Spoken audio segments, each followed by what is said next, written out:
All right, we are live. Welcome, everyone. Who do we have with us today? We've got, I saw a Growth Hub. Hey, it says that you're here, but you don't know if you're going to participate. That's no problem at all. Thank you for joining. I always like to wait a few seconds to let everybody come on. And then I'm going to tell you what the show is about today. And I'm also going to share some thoughts with you that I have and really tap into why I'm here doing this, what my content is all about, and how it can help you. And I think, well, I don't think I know now that there are so many of us that are in the same exact boat.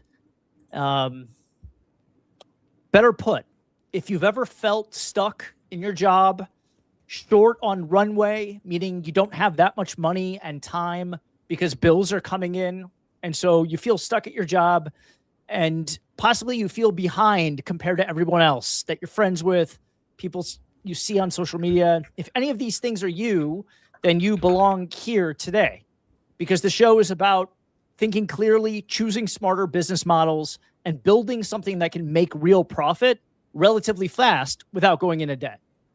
And I've been exactly where you are, and I built my way out with a simple, boring business. So my goal is to help you do the same thing. All right, let's go ahead and dive in. And remember, the show is interactive. So I'm going to ask people to come up and share, and we can talk about things. I'm happy to help you, but we're going to do it in my format where I break things down really quick, and then make sure if you come up that you're ready for some real advice. Because if I think that you should possibly scrap what you're doing or it's not the right thing, I'm just going to be brutally honest and tell you. All right. All right. Very good. So I wanted to start out by discussing why we feel stuck in our jobs. All right. And I specifically will tell you a little bit about my experience. Whenever I worked for somebody else, I always felt like I was this little cog in someone else's big machine, and that at the end of the day, nothing was really meaningful about it. I would get paid, and I would be able to pay my bills, and I would have money to have fun. But at the end of the day, I wasn't building something that was mine. So I started to think to myself that, what am I going to do next? Am I just going to go work for someone else? What if they shut the company down? What if they go bankrupt? What if they sell the company? I mean, what am I going to do at that point, right? Am I just going to go find another job? And is this journey just going to continue from job to job for the rest of my life? Am I going to be a person that is sort of waiting for the right thing to happen, or am I going to go make it happen? All right. So I really got thrown into this situation because I got fired from 2 jobs at the same time.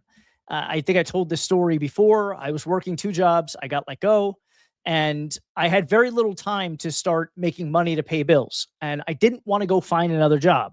So instead, I looked for something that had incredible demand, something that was really mainstream, that most people knew about and already needed. And then I said to myself, I'm going to find a way to sell this, whatever this thing is, better than other people so I can carve out a niche for myself. All right. And so to tap into that, I really wanted to bring other people on stage, and I want to talk about that. If you feel behind, or if you feel stuck in whatever situation you are, please go ahead and come up. Rick Benson is here. Rick, you said that you wanted to come up yesterday. Why don't you come up and join us, and we can talk about what's going on?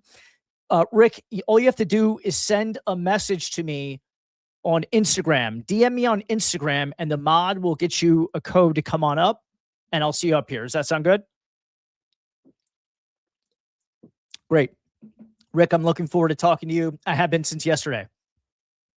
And so the problem with being stuck is that as time passes, things actually get worse. And the reason why they get worse is because the bills don't stop coming. You might even have more. And you don't get younger, so you're thinking to yourself that possibly if you don't stay in your job or stay at your company, then you might not be as desirable to other companies moving forward, because typically people like to hire younger people. And Rick, would you give me a comment? Just let me know that you're coming in. That way I can plan for you here.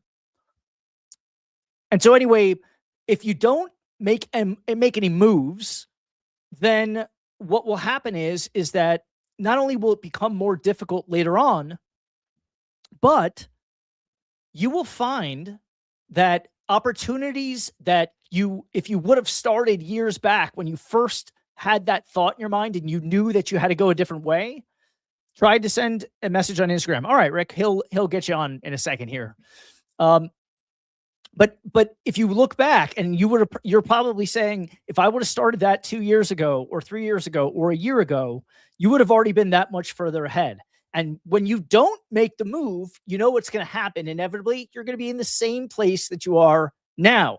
And if you're feeling bad about it or you feel stuck, you're probably going to feel exponentially more stuck however much time passes.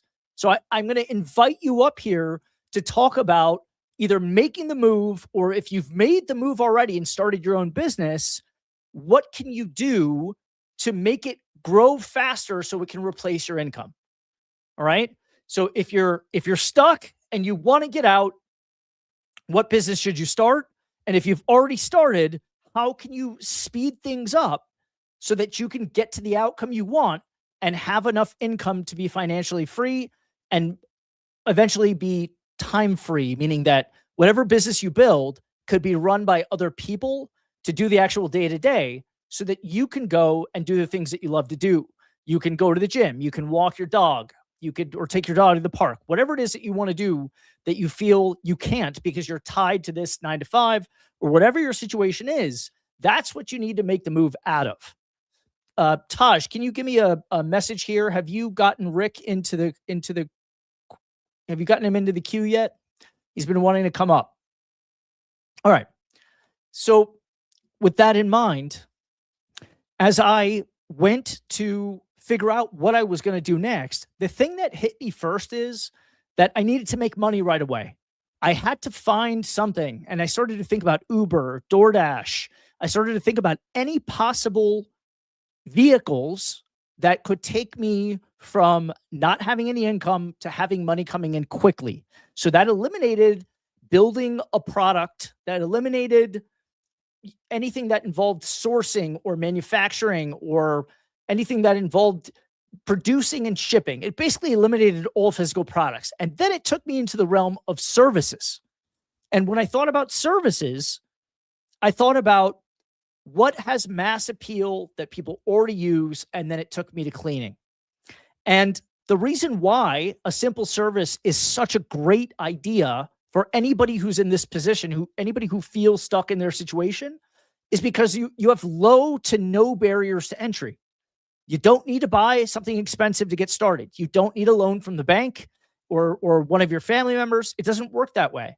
All you need to do is do some free things on the internet that can attract people. You can literally use this right here. Everyone has one of these to go ahead and get yourself out of that situation. So you really don't have any excuses. That's it. Rick, are you still having difficulty? Give me a message here. I don't see you messaging. Let me check my DM here. I don't see you in the DMs yet.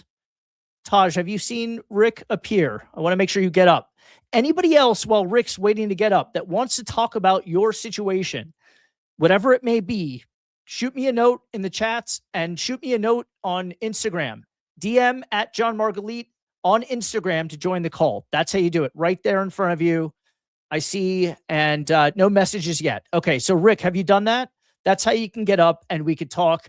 I'm happy to share my opinion and put you on the right path, but I want to do it in a specific format. All right. So I'm going to explain the format to you. So here's how this works.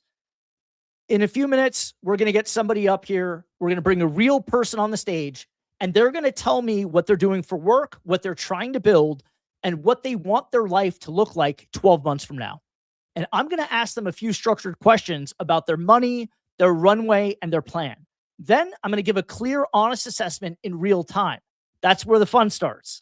And sometimes it means, like I said, keep going. You're closer than you think. Sometimes it means pivot, same skill, and we'll find a better business that's a better fit. Or it could just mean that you need to scrap the thing. And my goal is not to be nice. My goal is to be useful. All right. So if you're watching, don't just judge, but learn, because the questions I ask are the same questions that you should be asking yourself. This show is about helping you move forward and to get clarity from dreaming to doing, and from hustling to building something that actually works. All right. Good. Just sent another message. Anybody else, send a message on Instagram if you want to come up. And that is the format that we're going to go in. All right.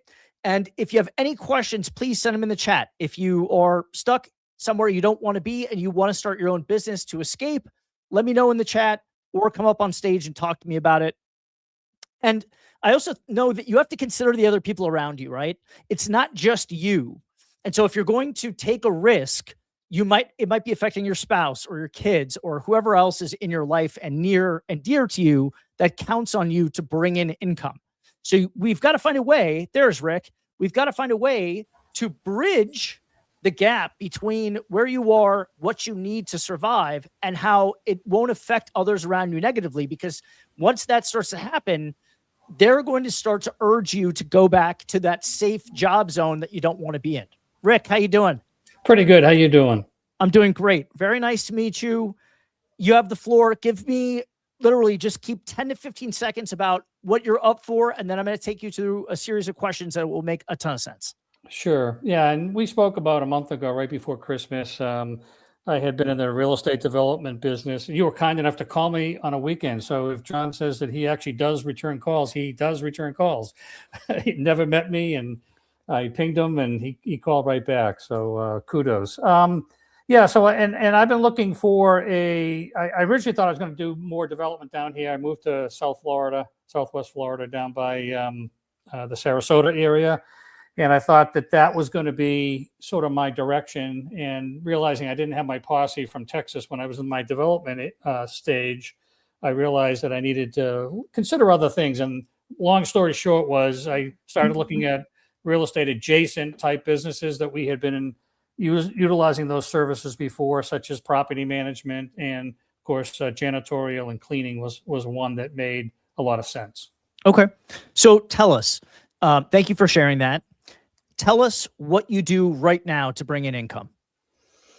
I don't. I've actually been looking to purchase a business. I started that process about 6 months ago, and all those areas I just talked about, real estate adjacent, things that I would have touched and felt before, from property management to janitorial. Down here, we have a big thing called Home Watch, which a lot of the cleaning companies do get involved with. There's a significant population here of second homes, and so that sort of ties in a little bit together with the cleaning. Okay. And in one sentence, what do you want to be true in 12 months from where you are right now? Well, I would like to be having a business that's generating, somewhere between 500,000 to $1 million.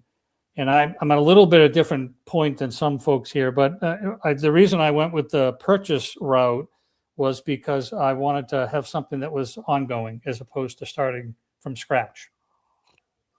Yeah, I mean, that makes sense. We had somebody yesterday that was in the same boat.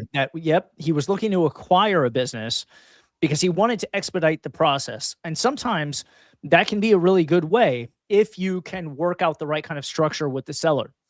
A lot of the times people get creative with these types of deals because there is something, I don't know if you're all aware of, Rick, I'm sure you are. And I think we talked about seller financing.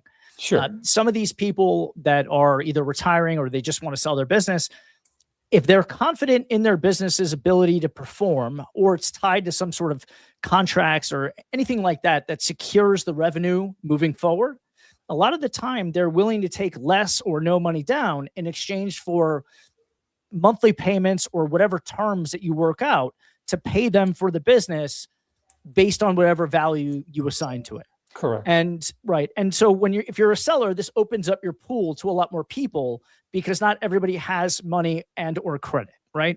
Yep. So then if you're not bringing in income now and you're waiting for one of these deals to unfold, do you have enough money saved up and enough runway to be okay for a while? Okay. Yeah, all right. So then the nice thing is you're not in a rush, or a major rush anyway. And if you don't find the best deal, you can be patient and wait for it, right? That's correct. Yes. Okay. All right. I'm not a very patient person, but yes. All right. So let's talk about what you need to do in order to get to that point, you want to have a business that's bringing in 500K to $1 million gross, and then probably operating margins, net margins are probably somewhere around 20 to 25% if you run the business well, and that gives you a nice little income. That's right. Okay. All right. So let's see. Are you waiting on a specific deal that we had talked about before? I did actually just have one that come across my radar. I had looked at one prior that didn't pan out, and this is again, I've been looking at something small that can grow as opposed to, purchasing a business of, say, your size company, which is very profitable and it's worth a lot more money on the multiples scale than a smaller one. I'm running into a few challenges with this seller, but to your point, the business is doing about 350 today, and it nets about 75 to 80 grand.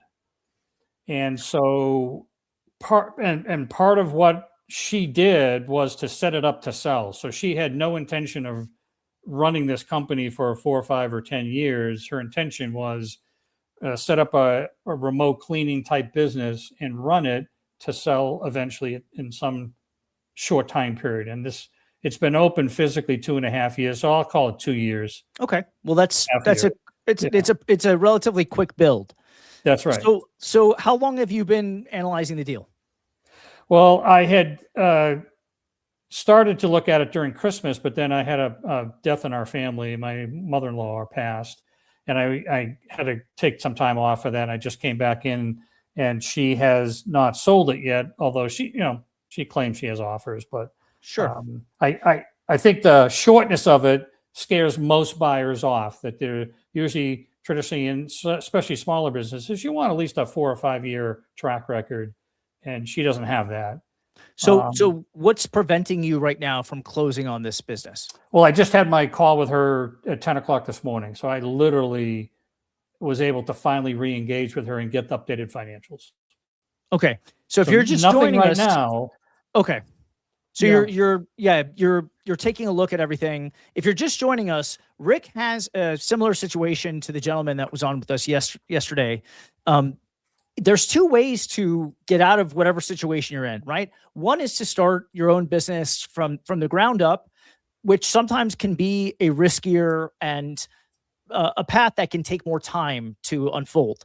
Or you could look to buy a business, much like what Cody Sanchez talks about in her content. And the businesses that we look to buy are simple, boring businesses that just spit out cash, right? And that's like a cleaning business, like Rick was saying. And so if you're going to look at a business that already exists, I already talked about how you can structure it creatively, but the most important thing is substantiating the value. And the way that you do that is you take a look at a couple different things. The first thing that you look at is the profit and loss sheet. And as Rick said, you have a relatively small sample size because the business has only been around for barely yet 3 years, not even. And so when you look at the profit and loss, what do you see there? I see good profit and loss. The biggest thing for me, when I talk generically about her cost of, her profit margins, what is she charging hourly in a general sense, and what is she paying her cleaners? And she had indicated to me that she's roughly $50 an hour on the sales side for the revenues, and she only pays $17 to $18 an hour for the labor, and they are W-2s. Mm-hmm. So there's a little bit of bonuses and other ways for them to make money, but that's a 3-to-1. That's kind of what you had talked about yesterday. That's it. Here's my challenge: when I get the P&L, labor's like 1.6 to 1.8. So it's really not 3-to-1. It's more like it's under 2-to-1.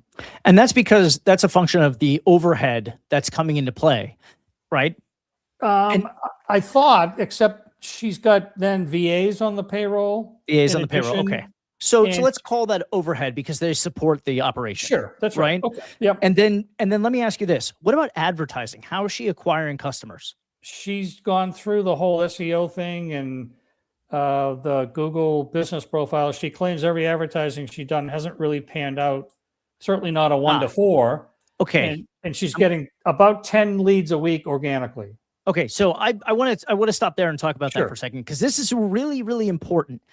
If you're going to make the move and start your own business, or you're going to buy one, something that is going to really come to a head in any situation that you're looking at is how the business acquires customers. And anybody that is telling you that they've tried a certain channel, especially something like Google, for example, Facebook. and that it doesn't work for them, that means that something in their marketing funnel is broken. And that thing that is broken, if you can identify it, it could be a major opportunity for you to fix it and to get that business X amount more profitable, right? Interesting. And Yeah. so let's dig a little bit deeper. There's a few things that happen. Everybody's advertising on Google the same way because Google doesn't have any ad creatives associated, especially with the local service ads platform. All that means is that you don't have to write copy. You don't need to pick images or make a video. You don't have to worry about any of that stuff. All they do is take your business listing and they put it at the top of the search results. And so that way it has so much visibility, and likely people will click on it because it's number 1 or number 2 on the page, and people usually click on the first 2 options. Now, once that happens, now something is broken, right? So it could only be one of these things. And that's why we look at it as a funnel and we start to break it down. Now, either the response time to the leads isn't good, or if that is really good, meaning somebody's answering or replying really fast, whatever they're saying to the person, whether it be the offer or that person's tone or their ability to sell, that can also affect it. And then there's pricing, right? And so let's talk about what you've discovered in that. Did she get into what happens in her marketing funnel once she puts this advertisement out? No, and I don't think she's as in, because she was selling it or building it to sell. She wasn't as focused on that. She was doing some of the things that she should, SOPs, SEO, all that stuff. But I don't think she does, and I'll tell you why. Because you hit on a couple of things. I trial tested her without her knowing. I forget if I called or if I did it on her line, and I put my name and address in online, and I waited for someone to call me, and it wasn't right away. So there was probably, I want to say, it's at least a day. Okay, there you go. Okay, and then when the person did call me, I'm a tough customer. I was being obnoxious on purpose, right? I was trying to test the call Sure. of the VA, and I knew it was a VA, so I had some advantages there. And she did do a good job. The VA kept calling me back, but she wasn't texting me. She wasn't emailing me after that very first quote she gave me. And then she's dropped off. The last 2 days, I have not heard from her follow-up. Okay, so there you go. There is one thing right there. If you're going to spend advertising dollars to get customers, which I think is the best way to do it, every successful business finds a way, aside from referrals and word of mouth, to grow. Or I take that back. Maybe their initial growth is word of mouth, but at some point they use advertising to scale. And so lead response time is probably 80% of the battle. All right. When somebody inquires and submits a lead or calls, if they don't get an answer within 5 to 10 minutes, usually they just call the next person or the next company and they're just dialing away, and whoever's faster gets the business. Then we have to look at how the person who's answering the phones or replying is doing it and how they're pricing it and what sort of offer they're giving. So those are all the things that could be wrong in between. But I think you've already identified one of the easiest ones to fix. Yes. Right. Yes, and so, speed. Yep, speed. And if you're starting a service business, speed should be your North Star. That should be your North Star. In fact, I'm going to share my screen for a second, and I'm going to show you something that I have at the top of our pricing sheet that all of our virtual assistants have. Anyone who comes in contact with any customer, what they're going to be looking at is, I'll show you exactly what they'll be looking at. So if we go here, can you see my screen? Can you see it says Google on my screen? Yep. Okay, great. So I'm going to go into Google Docs, and I'm going to pull up, I'm going to pull up, open, let's see. I'm going to go right to my pricing sheet here, and there's going to be a tab, and this is what's at the top written. This is our company motto and our differentiation: speed, communication, and technology. Those are the three things that you can bring into a company that you're going to buy and improve on right away that will give you exponential return. Speed, and I'm talking about speed in terms of response time to your customers. I'm talking speed in decision-making. I'm talking speed at which you carry out everything that you're implementing. I'm talking about just moving fast. Speed is everything. And then communication. Why? Because clarity makes people comfortable, and comfortable people buy. All right? So communication is key, and technology. All right? And by the way, when I talk about communication, I'm not just talking about customers, I'm talking about the cleaners. If you communicate clearly to the cleaners and you set clear expectations, you give them clear notes on every job, you give them clear checklists, you will get better performance, right? And then the technology is really simple these days because AI can do a lot of things. And I'm just talking about a simple CRM system. I'm talking about automated text responses. I'm not talking about new technology. I'm talking about technology that's relatively old at this point. What do you think about that, Rick? Do you see that? I see it entirely. I think and then when I was having the discussion with her today, she's never tried to buy leads off of Thumbtack or Yelp and I'm not saying either one's right. I'm just saying she hasn't owned the business long enough and she never went the extra step. She's a big part. So she lives in a big master plan community. She's part of the community. So there are some, small challenges that a buyer is going to have to overcome, that she's a big part of a community and is knowledgeable to that community where I may not be, or any buyer may not be. That's fine. But I think she's been just posting free on Facebook groups and all kinds of other things to generate organic leads. And actually she did $10,000 less in business in 25 than she did in 24 for her real true first year. So sales were flat or down slightly. Okay, so but is she's kind of stuck, right? Right. But that's so there's two red flags, and then I want to talk about what the value of the business is. Okay. Okay. Red flag number one: if somebody is growing the way that Rick just described, the person is not running advertising, but because they're entrenched in a community or they've got good word of mouth, they've got referrals coming in, they're growing at a slow and steady pace. That's fine. But if you can't acquire customers profitably through advertising, or you haven't proved it yet, then to me, the value of the business goes way down, because referrals, like I just said, can only take you so far so fast. If you want to come in and aggressively grow the business, then you're going to have to find an advertising channel or two or four or five that can produce for you. And Rick named one, like Thumbtack can be a really good channel for you for leads and customer acquisition. But Google is the king.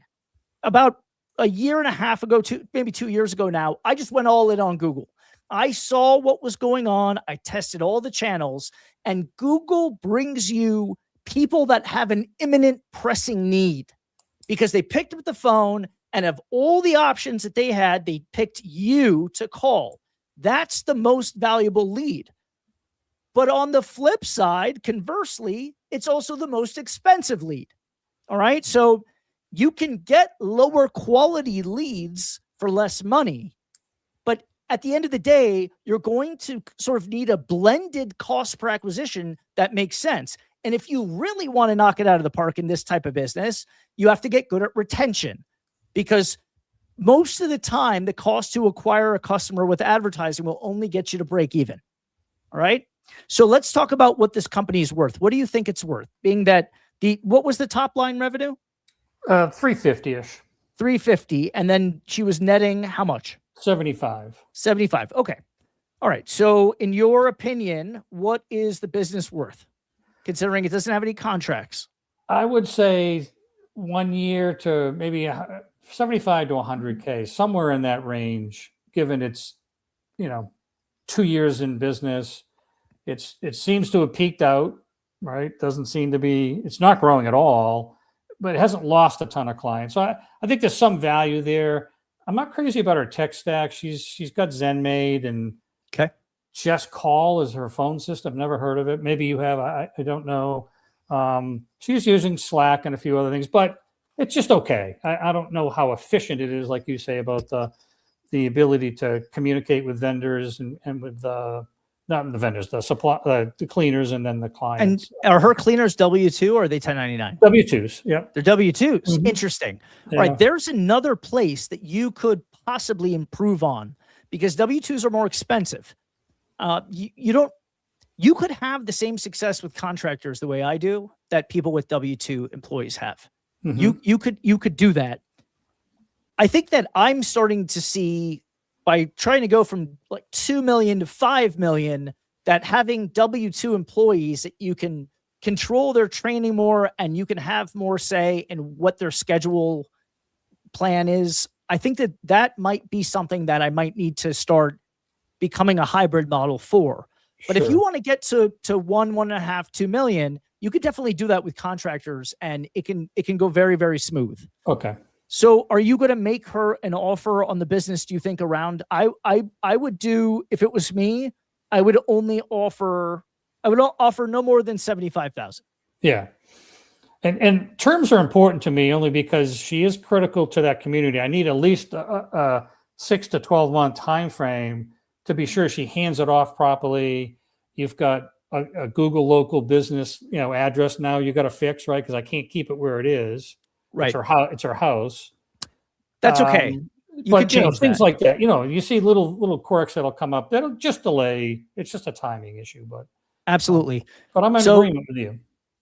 Okay. So anyone in the comments, how much do you think that the business is worth? The reason why I wanted to bring this up is because any of you that are starting to build your own business, or if you want to buy one, it's really important to understand how the valuation process works. And namely, it works by having an industry multiple. All that means, in theory, is that every industry has a number that usually is a multiple of whatever the net income is, or the seller's discretionary earnings, as they call it in the prospectus that you get from a business broker. All right. So when we look at that in cleaning, the multiple is usually about 1.5 to 2.5. And it can be as high as 3, depending on if you have contracts with your clients and or if you've proven that you can scale with advertising, that you get a return on your advertising and you can show someone. And in order to do that, it can get quite complex. And so what I've done is I went and I found on the internet this team of guys in Ukraine. They're computer scientists and data analysts, and they built out this tracking system for me that took about 8 months, and it was relatively expensive. But now I can see granularly every penny I spend in marketing on any type of advertisement, how much money I get back, what the lifetime value of that customer is, and so forth. And so when I go to sell my business, I'm going to be able to hand someone that data and say, here's exactly where the opportunity lies. If you take over tomorrow, here's what you need to inject capital into to make this thing go to the next level. And so you don't need to worry about that yet. But at some point, you really have to have all of your ducks in a row. If you buy the business, are you buying it to hold on to it for a long time, or are you buying it to flip it? I would buy it to hold it for a little bit of time, but my goal would be to add other geographical and master plan communities around the Southwest Florida marketplace up to Orlando, maybe to the Villages. I don't think I'd go to the East Coast, certainly not right away, but it needs some scale. I mean, you're at a size where you're probably, and I'm just my understanding of it, it might be a 4 or 5 to 10 multiple. I've seen some commercial janitorial companies, that one of them that sold here for about $3 million, that was about a 5X to a PE firm. and they walked in with a check. They didn't do this term stuff you and I are talking about and fancy stuff. They said, hey, you're the right size, probably small, right? Most of these guys look for real big companies. Well, they've secured too. They probably have long-term contracts with enough players, and so exactly, that revenue is spoken for. But you're probably looking at closer to an 8 to 10 multiple at your size. I'm not any knowledgeable about it, just spitballing it. Yeah, I think so. The value in my business comes from not only the proof of the ability to acquire customers at a profitable rate, but also the goodwill and the online reputation that you see. This is also very valuable. If you're building one of these businesses and you can get to 500, 600, 1,000 reviews with a 4.8 to a 5-star rating, then that alone gives your company a lot of inherent value, because whoever buys it can step in and just get that boost overnight, and can take your goodwill and your reputation and then go and monetize it. Does anyone have any questions or comments about what Rick is trying to do with acquiring the cleaning business, the residential cleaning business that he's telling us about? And does anybody want to come up and ask questions, or does anyone else want to come up and tell us about your situation? If you want to leave your job or whatever situation you're in and you feel stuck and you want to start your own business, maybe you've thought about a cleaning business or another type of service business, you want to talk about it, tell us where you're stuck, see if we can find the best path for you. Please, I invite you to come on up. And Rick, if you have any other thoughts that you want to share, please give us your words, and I'll look to bring someone else up to get another guest going. Yeah, I'm also. If you got another guest teed up, go right ahead. I'm good.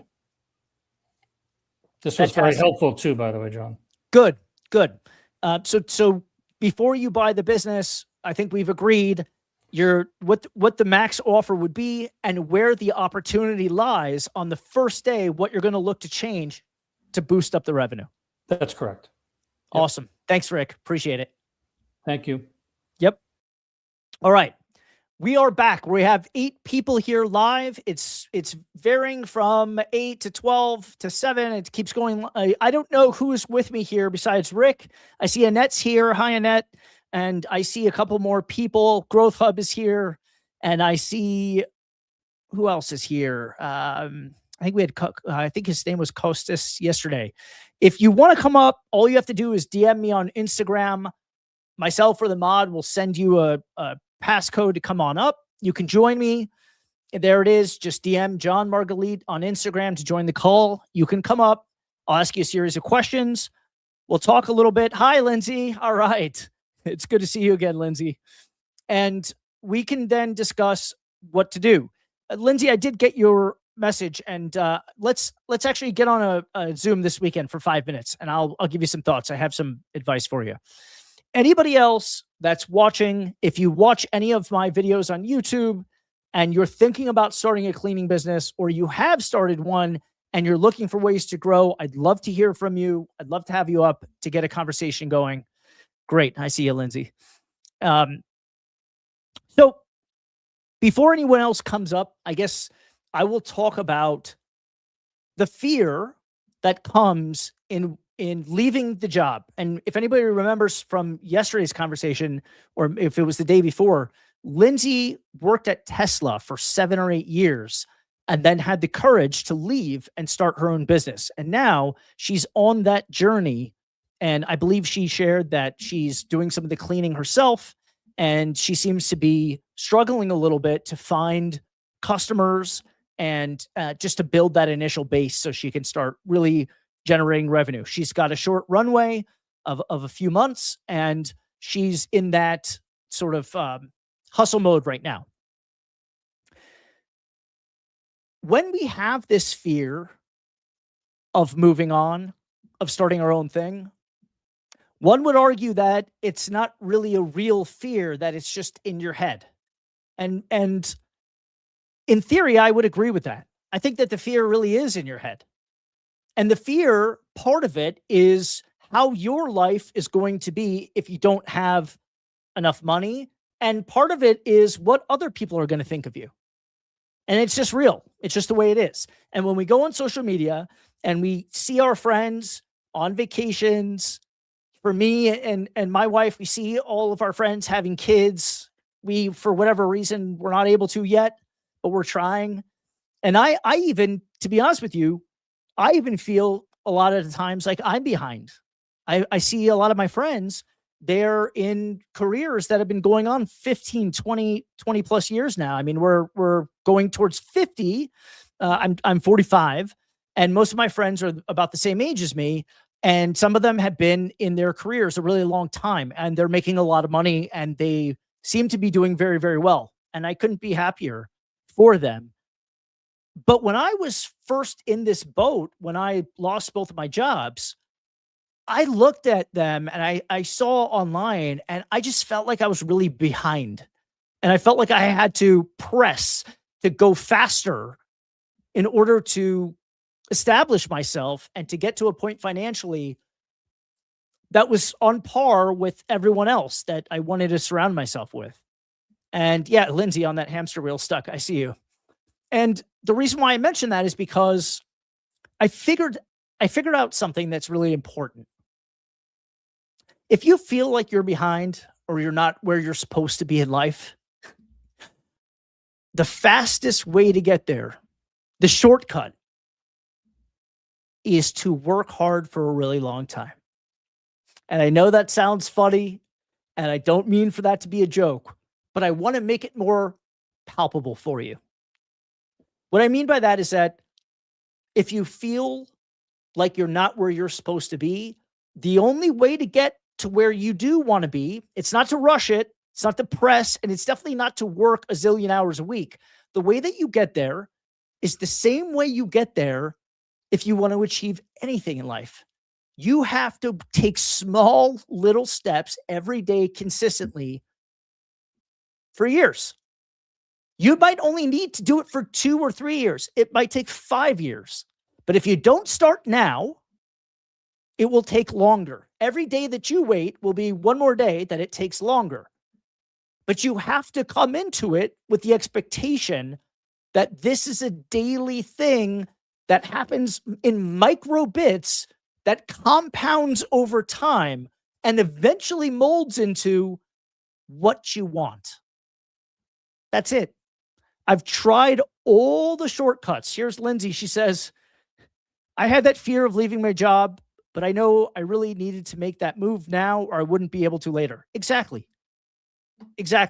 So if you're going to make the move and you know you have to, I want this show to be about the best ways to do that, to where you can still feel comfortable and you have complete clarity on what you need to be doing every day to take micro steps that make a difference and compound. Hi, Mame. Good to see you. That's what this is about. So I invite you to come up. I invite you to share your story. I'll ask you some questions, and then we'll make some decisions on whether or not you're on the right path. If you're not, then perhaps that was Costas. Yeah, you're right. That's right.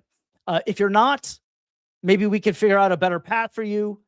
Or if I just think whatever you're doing should be scrapped, I will certainly tell you. Mommy, do you want to come up and share? Does anyone want to come up and be a guest of the show? It'll be quick questions. Try to keep your answers quick so we can keep moving through.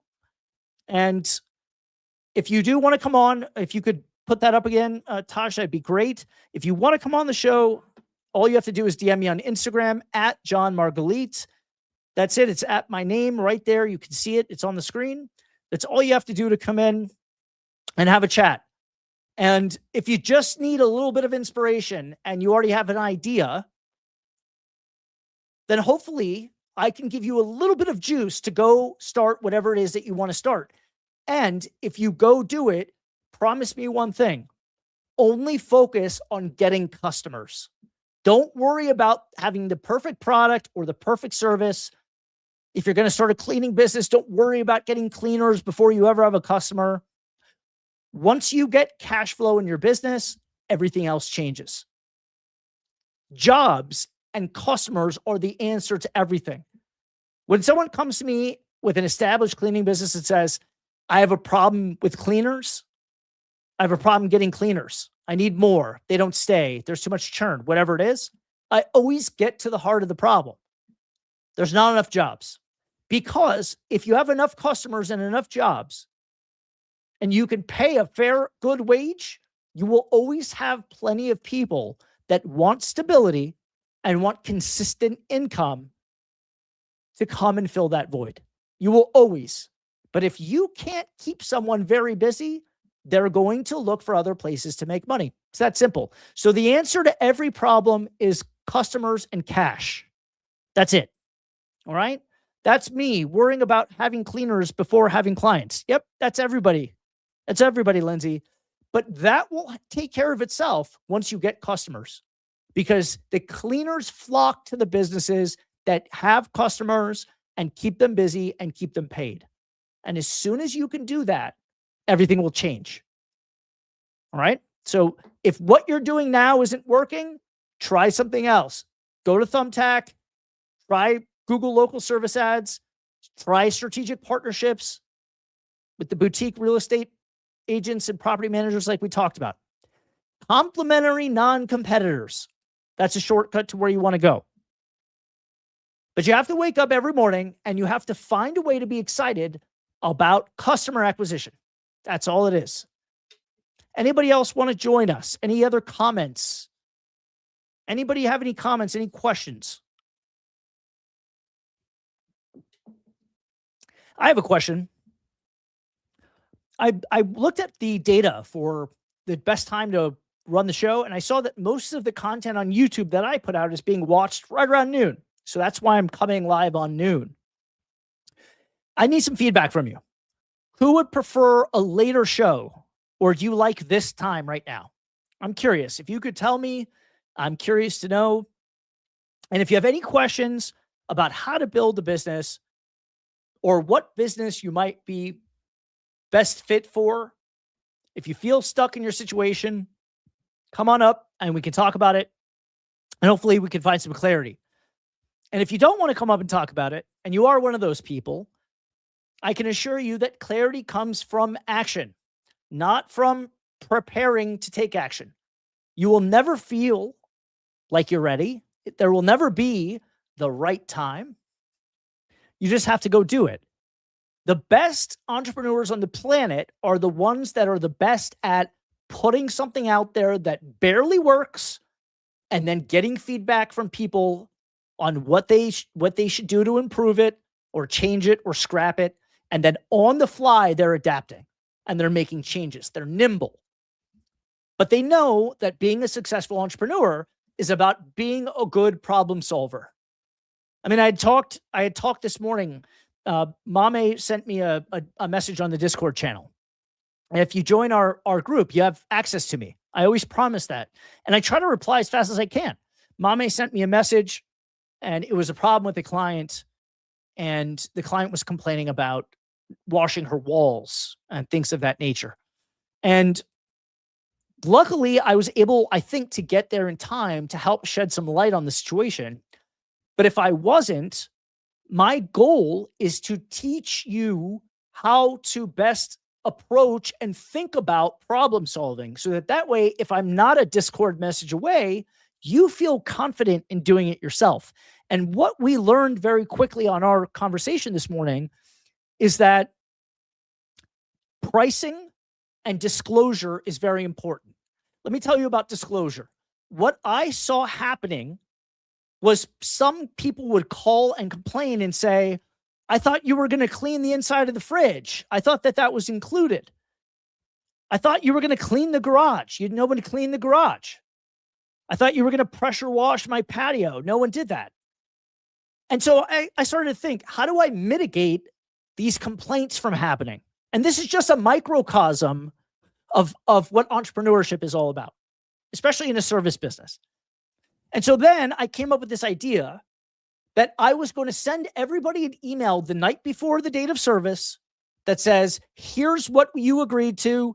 Here's what we're going to be cleaning. Here's a link to the checklist. Here's what's included in your service. Here are the things that we don't do. And then every time somebody would call or complain, it started to change. Everything was different. People stopped doing it. And I use a cloud-based phone system that records every conversation. So when someone says, you told me on the phone that the garage was included, I would go back, I would pull that recording, and I would send it to them and say, you can listen to it yourself. We never talked anything about the garage. But how did I learn that sending disclosures the night before and recording the calls was a good idea? I learned because a myriad of complaints would come in every week about the same things. And then I took mental note of it, and then I took action to change it and mitigate those things so I would have less headaches. And every week or day that went by, I would see new problems that would pop up or the same ones that would repeat. And all I would do was just think logically and apply common sense on how to fix that problem. And then after a year, 2 years, 3 years go by, if you keep doing that, eventually you don't really have any problems anymore. And that's when it becomes easier for somebody else to do it for you. It's very hard to hire a virtual assistant right away to run your business. Can it work? Sure, it can. But if you don't know what the problems are, or not even if you don't know, if you haven't experienced firsthand what the problems are and how to solve them, how can you go then teach somebody else to do it for you? That sounds counterintuitive, but the best way to build a business that runs without you is to do everything yourself for a little while. For a little while. Master it, then teach it. That's how you do it. Even if you feel overwhelmed, even if you're working 7 days a week and you have no time for you and you have no bandwidth, if you do that for a short period of time, you will find all the things that are broken, you will fix them, and then you can bring somebody on to help you fix them, and they can see how you're fixing them, and then you can hand it off to them. All right? I'm in the UK. It's the last time I had to work up around 1 a.m. So this time works better for me. Okay, good. That's good to know that. Thank you for letting me know. Does anyone else want to come up? We have time for another guest. I'll take you through a series of questions. You can share what's going on. I'm just going to ask you what you're doing to make money now, if you're still working a job or what you do to bring in income, and how much runway you have. Meaning, if you left your job, how much time would go by before you run out of money? All right. Anybody else want to come up and share?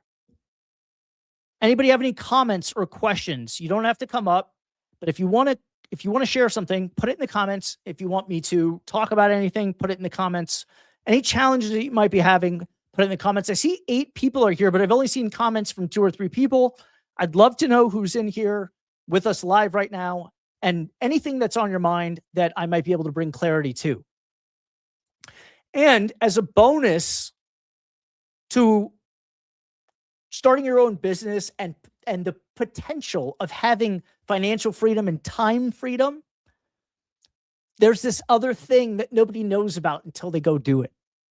It's this very special thing that happens to your character and to your confidence. There's something that you cannot get on this planet without this experience. And it's so incredibly powerful that for me, it's enough reason to take the risk and take the leap. That alone is enough. But obviously, we need financial freedom and time freedom as well. But you will become another person. You will transform, and you will be amazed at the things that you can handle and the things that you become very clear on in life. And then when you start walking around in public and you go into other businesses and places, you start looking at them through a different lens. It's entirely different. You start to understand what they're going through. And even in politics, you start to understand the economy differently. And maybe whoever you wanted to vote for, you see them through a different lens. I mean, there are so many things that change and for the better and improve because you've taken yourself down a path that so many other people are so terrified of. But you went and did it. And whether you succeed or not, it matters. But just because someone doesn't succeed on their first try doesn't mean that they won't succeed. I failed. I had 6 businesses, 6. I had a sandwich shop. Here's Mame's comments. Pricing and disclosure, definitely number 1. Lesson learned. Good. Yeah, and every time you learn a lesson. I started out when I graduated from college, and did I use my college degree for anything except for having fun and meeting a bunch of cool people? No, I didn't. But I went to college, I graduated, and I was really lucky. My mom paid for it, and so I was basically on vacation for 4 years. But the point is that when I got out, I didn't want to work for anybody. I always had that entrepreneurial bug in me. So me and my buddy, we ended up buying a hole-in-the-wall sandwich shop. And we had to pay $5,000 for the business. And I'll explain why. The business wasn't really making any profit, and it was in a really horrible location. And I didn't understand at the time that for a retail business, the 3 most important things are location, location, and location. But to make a long story short, I had to take over the lease, and I had to pay for the fixtures and equipment, which was $5,000. So I did it. We split it. It was $2,500 each. And that wasn't the problem. The lease was very bad. We didn't know anything about it. And so when I say we had a bad lease, I mean that the lease was so expensive that we would have to sell twice as many sandwiches as any other place that had a fair lease and a fair rate. So it became increasingly more difficult to turn a profit and make the place worthwhile because the rent was so expensive. And so I think 2 years went by, and we had actually built up the place to make it turn a little bit of a profit. And during that time, I paid myself, I think, $2,000 a month, so not much money at all. And I'm proud of the experience because not only were we able to turn the business around and sell it, but I actually didn't lose any money. I broke even. I didn't make any money, but I didn't lose any either. And I had an incredible experience that taught me so much for the next thing that I then moved on to. And then after that, I tried creating products. I was in the loan business. I was a loan broker for many years. And I tried all these different things. And I failed at all of them. I had these short little runs at success with them. But from a sandwich shop to a product innovation, and I was in China a couple times at factories. I was making something I invented called TowelMate. It was a line of sport towels with hidden zipper pockets. I got a license from Apple to fit a iPhone and an iPad in the pockets. We made beach towels and gym towels and golf towels and yoga and different things. And it was a very clever idea, but it was a terrible business. And so after all those failures, all 6 of them, I found myself at a job, at 2 jobs, trying to make enough money. Most people work more than 1 job these days. How the hell does anybody live nicely and pay all their bills and maybe take care of their loved ones with 1 job? I mean, it's very difficult. And so when I lost the jobs, I was faced with this challenge. Go get another job that I know I'm going to hate and have no fulfillment or purpose in, or I'm going to find a way to make my own money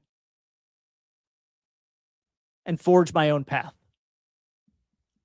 Here I am today, live with you, with a business that pays my bills and allows me to build this business, my content business, which I'm really in love with. You 9 people right now that are with me, I love you guys. Thank you for showing up today. We're going on an hour.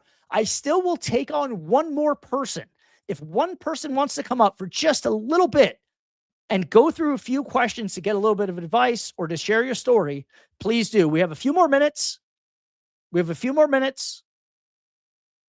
And if you don't get another story, you don't have another courageous person come up here, at the very least, I want you to remember this after we go. If you feel stuck, if you're in a situation that you don't want to be in financially, career-wise, whatever, the longer you wait, the tougher it will be. Don't wait till you feel ready. just go try something. And the reason why cleaning, it's such a great thing to try, is because you don't need a big investment to start. There are tons of people in the world that know how to clean, that can fulfill the jobs for you. And all you have to do is be kind, understand how to schedule the jobs and coordinate them logistically, and then keep the money that you take from the customer after you pay your cleaner. That's it. It's really that simple. I saw an app called AI Sales Closure. I think closers. I don't know I think maybe there's a typo. It's 30 pounds a month. Got it. And can make that one handle my calls. All right, so let's talk about that. That'll be the last thing we talk about. Somebody is talking about Growth Hub 24. I believe it's Costas. He's talking about an AI attendant, phone attendant, or an AI customer service rep. And that's available right now. That's available. But I want to tell you why it's not ready yet. And if you're thinking about using AI to answer your leads for you, let me break down exactly why just in 30 seconds.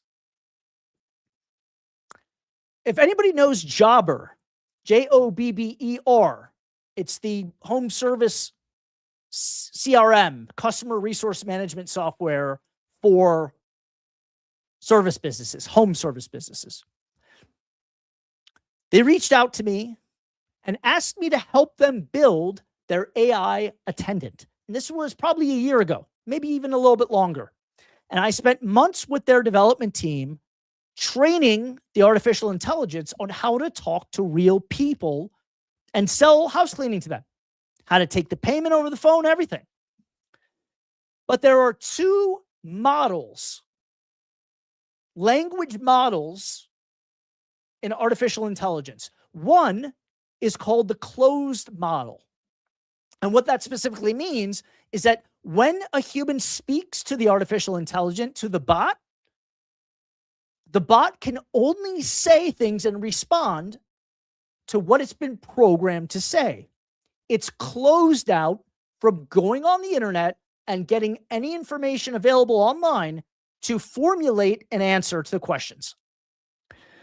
And so if you don't give it every possible scenario and answer, then the AI is going to fumble and not be able to answer correctly, and it's probably going to frustrate the customer or the prospect. And the other model is called an open model. And what that simply means is that if the AI doesn't know the answer to the question, it hasn't been trained on that specific question, it can go to the internet, it can find anything that's available online, and it can incorporate it into formulating an answer. But that's dangerous because there may be things online that you don't want it to say. And so you're either going to frustrate your customer because it won't know what to say and it'll be closed out, or it'll be open and it'll say something that you don't want it to say. And for those two reasons, the two models that exist, it's not ready yet. What I've done to combat that in an effort to get the perfect AI bot is I've taken over 200 of my own phone calls that were recorded live with real people that called in off of Google Ads that I personally spoke to, strangers that gave me their credit card from anywhere from $200 to $1,200 over the phone within 2 to 15 minutes.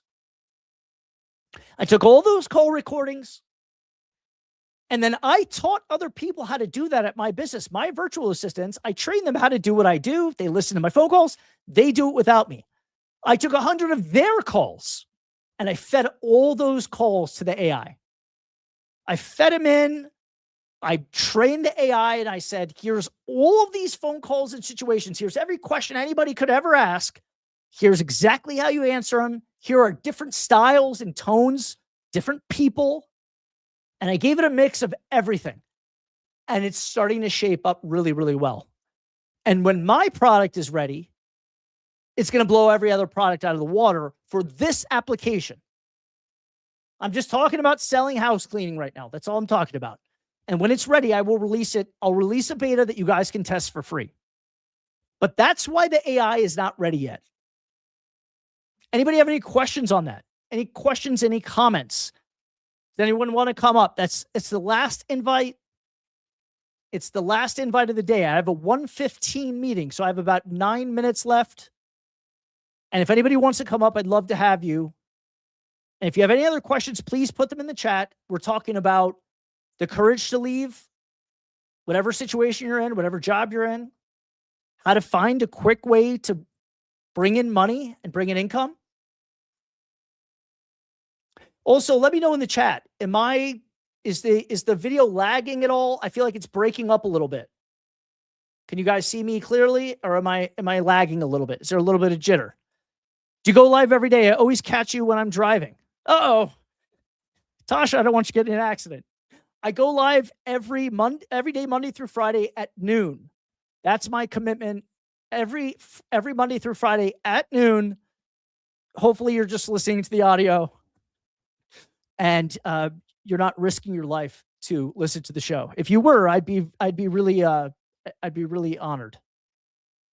Anybody else? Anybody else? All right. I think we're going to end on that note. Thank you for joining me today. I really appreciate all of you guys tuning in. I hope you're all back with me tomorrow for the final episode of the week. I will be talking tomorrow about something very, very important, something that you don't want to miss because it's more tactical. So instead of talking about the why, I'm going to get into the how. All right? Everybody have a good night. I'll talk to you tomorrow. Thanks.